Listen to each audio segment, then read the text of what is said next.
Di kampung halamanku ada satu rumah yang semua orang tahu, tapi tidak ada yang berani mendekat. Rumah tua Halimah. Konon, sejak pemiliknya meninggal, rumah ini tidak pernah benar-benar kosong. Awalnya aku tidak percaya. Sampai suatu malam, aku pulang terlambat dan harus melewati jalan itu. Saat aku berjalan melewatinya, lampu di dalam rumah menyala. Padahal semua orang tahu rumah itu sudah kosong bertahun-tahun. Entah kenapa aku merasa seperti dipanggil. Pelan-pelan aku mendekati jendela itu. Tapi samar-samar aku melihat sesuatu bergerak. Awalnya kupikir itu bayangan, tapi kemudian itu wajah. Seorang wanita berdiri di dalam. Rambutnya panjang menutupi sebagian wajahnya. Tapi yang terlihat jelas adalah senyumnya. Terlalu lebar, terlalu tidak wajar. Aku mundur perlahan. Tapi saat aku berkedip, dia sudah lebih dekat ke jendela. Padahal aku tidak melihat dia berjalan. Jantungku langsung berdegup kencang. Aku berbalik dan lari. Tapi dari belakang, aku mendengar suara ketukan. Tok, tok, tok. Seperti dari dalam jendela. Sejak malam itu, aku tidak pernah lewat jalan itu lagi. Tapi yang paling membuatku takut, bukan rumah itu. Melainkan, beberapa malam setelahnya, saat aku di rumahku sendiri, aku mendengar suara yang sama. Ketukan dari jendela kamarku. Sejak malam itu, aku tidak pernah lagi melewati jalan rumah tua itu. Aku pikir semuanya sudah selesai. Aku salah.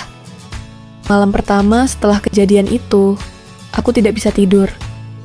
Perasaanku tidak tenang, seperti ada yang memperhatikan. Lalu, tok, tok, tok, suara itu dari jendela kamarku. Aku langsung membeku. Pelan-pelan aku menoleh. Tirai jendela tertutup, tapi jelas ada sesuatu di baliknya. Tapi suara itu datang lagi, lebih keras, seolah meminta dibukakan. Dengan tangan gemetar, aku mendekat. Saat aku hampir sampai, bayangan di balik tirai itu bergerak, perlahan, naik, seperti seseorang berdiri tepat di luar jendela. Padahal kamarku di lantai 2. Nafasku langsung berhenti, tapi sesuatu memaksaku melihat. Dengan cepat, aku tarik tirai itu. Kosong. Tidak ada siapa-siapa. Hanya gelap malam. Aku menghela napas lega.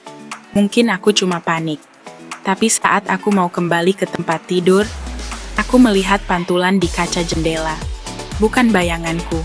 Di belakangku, ada seseorang berdiri. Aku langsung berbalik. Tidak ada siapa-siapa. Kosong. Tapi dari arah jendela, aku mendengar suara pelan, seperti bisikan. Kamu sudah melihatku. Sekarang aku ikut kamu. Karena setiap kali aku melihat ke jendela, selalu ada pantulan kedua. Dia hanya menunggu seseorang untuk membawanya keluar. Sejak aku mendengar bisikan itu, hidupku berubah. Aku tidak pernah benar-benar sendirian lagi. Awalnya hanya terasa diawasi, lalu mulai terlihat di cermin, di layar HP yang gelap. Selalu ada pantulan kedua. Suatu malam, listrik di rumahku tiba-tiba mati. Gelap total. Lalu, aku mendengar sesuatu dari luar pintu kamarku. Cekrek. Gagang pintu bergerak sendiri. Pintu itu terbuka, sedikit demi sedikit. Dari celah gelap itu, aku melihat dia, wanita itu.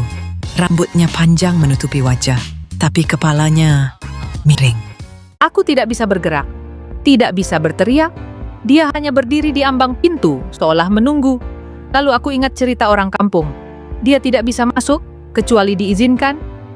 Tanpa sadar, aku berbisik, "Pergi." Tapi, kamu sudah membukakan jendela. Seketika aku ingat, malam itu saat aku membuka tirai. Itu bukan sekadar melihat, itu adalah undangan. Kenapa tadi malam kamu bicara sama seseorang di kamar?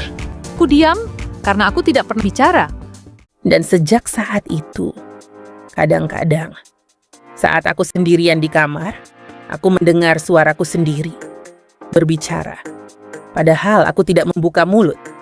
Sejak malam itu, aku mulai kehilangan kendali. Kadang aku sadar, kadang tidak. Ibuku bilang aku sering bicara sendiri di kamar, tertawa pelan. Aku mulai menghindari cermin, karena setiap kali aku melihat, pantulanku tidak selalu mengikuti gerakanku. Suatu malam, aku memberanikan diri. Aku berdiri di depan cermin, menatap lurus. Awalnya normal.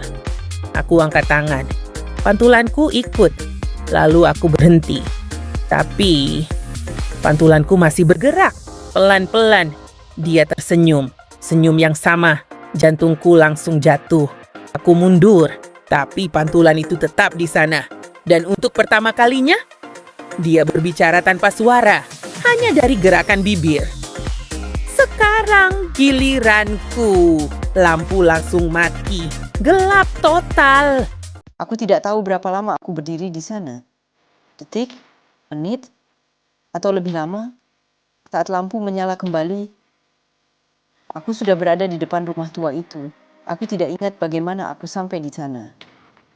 Dari dalam terlihat gelap, tapi ada cahaya redup, seperti seseorang menunggu. Dan dari dalam rumah itu, aku melihat seseorang berdiri, diriku sendiri. Dengan senyum itu, aku ingin lari, tapi tubuhku tidak bergerak. Aku mencoba berteriak, tapi tidak ada suara. Lalu aku sadar sesuatu yang lebih buruk. Aku tidak lagi berada di luar. Aku adalah pantulan. Dan sosok yang berjalan menjauh, itu bukan aku lagi. Dia yang keluar, menggantikan. Dan rumah itu. Aku tidak tahu sudah berapa lama aku di dalam rumah ini. Di sini, semuanya sunyi. Terlalu sunyi. Aku mencoba keluar, berkali-kali. Tapi setiap kali, yang kulihat hanya kegelapan. Sampai suatu hari, aku mendengar suara.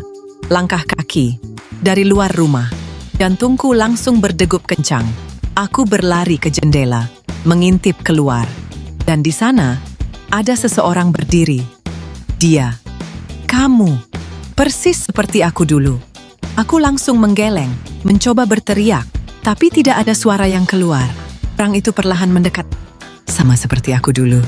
Dari luar, itu pasti hanya terlihat seperti bayangan samar. Lalu dia berhenti, tepat di depan jendela. Dan perlahan, dia melihat ke dalam. Matanya bertemu dengan mataku. Di saat itu, aku merasakan sesuatu. Tubuhku seperti ditarik keluar. Dan dari pantulan kaca, aku melihat dia mulai berubah. Senyumnya mulai melebar. Aku sadar, siklus ini tidak pernah berhenti. Rumah itu tidak memilih siapapun. Ia hanya menunggu orang yang cukup penasaran untuk melihat ke dalam. Dan sekarang, kalau kamu sedang membaca ini, apakah kamu pernah merasa seperti ada yang melihat balik ke arahmu? Kalau iya, mungkin aku sudah melihatmu juga. Dan mungkin kamu adalah yang berikutnya. Aku masih di sini, di dalam rumah itu. Tidak ada siang, tidak ada malam. Hanya cahaya redup yang tidak pernah benar-benar padam. Kadang aku mendengar suara di luar. Orang lewat, anak-anak tertawa, motor melintas. Kampung itu masih ada, berjalan seperti biasa. Tapi aku tidak sendirian. Di sudut-sudut gelap, kadang ada bayangan lain. Diam, tidak bergerak. Seperti menunggu, mereka bukan aku. Bukan juga dia. Mereka adalah orang-orang sebelumku. Orang-orang yang dulu juga melihat ke dalam. Seperti aku. Seperti kamu. Kami tidak bisa keluar. Tapi kami bisa melihat. Melalui jendela. Melalui layar. Iya, layar. Sekarang aku mengerti. Rumah itu bukan cuma bangunan kayu di unjalan. Rumah itu adalah tempat di mana siapapun yang melihat terlalu jauh akan terhubung. Itulah kenapa semakin banyak orang yang tahu cerita ini, semakin sering rumah itu hidup. Karena setiap orang yang membaca, yang membayangkan, yang mencoba melihat, sebenarnya sedang membuka jendela. Aku bisa melihatmu sekarang.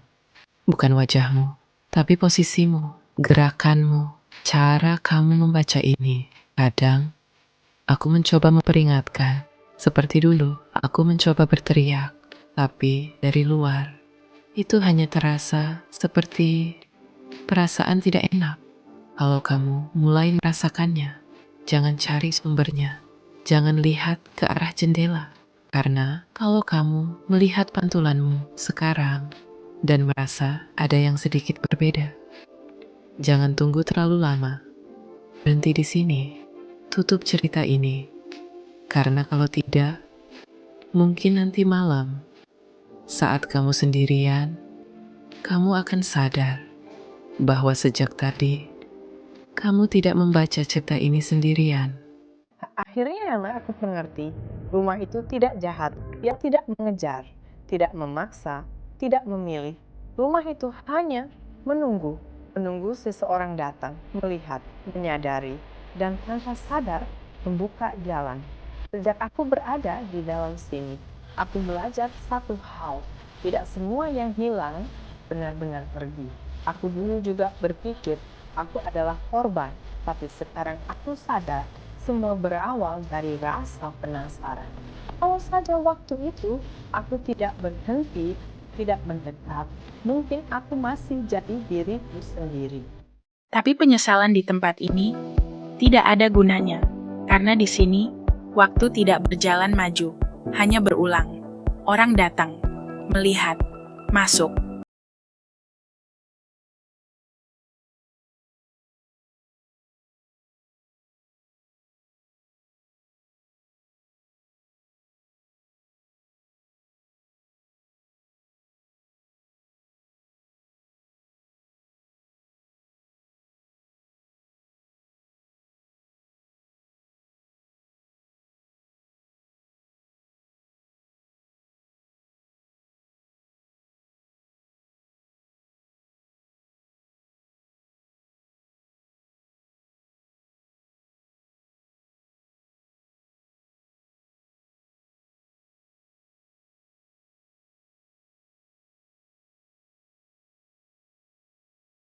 Cerita ini